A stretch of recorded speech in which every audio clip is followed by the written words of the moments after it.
कारण लोकसभेच्या जागा वाटपाच्या मुद्द्यावरून महायुतीमध्ये बेबनाव सुरू असल्याचं दिसतंय। भाजप 32 जागा लढवणार आहे तर शिंदेंना 12 जागा लढवण्याची शक्यता वर्तवली जाते। लोकसभेच्या फक्त 12 जागा मिळण्यावरून शिंदेची शिवसेना आता नाराज झालेली आहे। शिंदेंच्या शिवसेनेच्या गटामध्ये सध्या नाराजी दिसते। लोकसभेच्या त्यांना फक्त 12 जागा मिळण्याची शक्यता आहे, त्यामुळे आम्ही भाजपच्या दावणीला बांधलेलो नाही असं गजानन कीर्तिकरांनी म्हटलंय आणि गजानन कीर्तिकर यांनी रोष व्यक्त केलाय। लोकसभेच्या जागा वाटपांवरून महायुतीमध्ये बेबनाव असल्याचं दिसतंय। पंकज दळवी आमचे प्रतिनिधी आहेत आपल्या सोबत। पंकज, लोकसभेच्या जागा वाटपाच्या मुद्द्यावरून आता महायुतीमध्ये जी रस्सीखेच सुरू आहे, बेबनाव सुरू आहे, तो समोर येताना दिसतोय।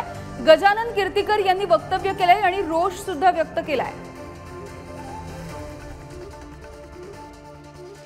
मी सुद्धा गजानन कीर्तिकरांशी बोललो तेव्हा त्यांनी या बाबतीमध्ये कुठेतरी नाराजी त्यांच्या मनात आहे ते स्पष्ट होतंय। कारण 12 जागा एकनाथ शिंदेच्या गटाला दिल्यानंतर त्यांना अपेक्षित एकूण 18 जागा आहेत। म्हणजे 6 जागांवरून कुठेतरी एकनाथ शिंदे यांच्या शिवसेनेमध्ये नाराजी आहे।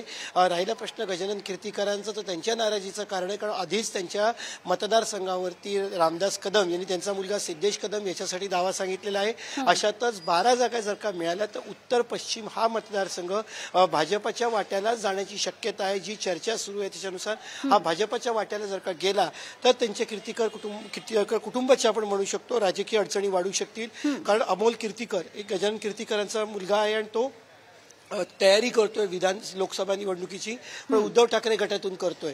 त्यामुळे मग गजानन कीर्तिकर हे अमोल कीर्तिकरांना छुपा पाठिंबा देणार का अशी चर्चा सुद्धा सगळीकडे सुरू आहे। त्यामुळे महायुतीमध्ये एकनाथ शिंदे गटामध्ये नाराजी वाढते। जसा सूत्र ठरेल, फॉर्म्युला ठरेल तसंही नाराजीचं जे स्वरूप आहे ते वाढत जाऊ शकतं। अगदी धन्यवाद पंकज या सगळ्या अपडेटसाठी।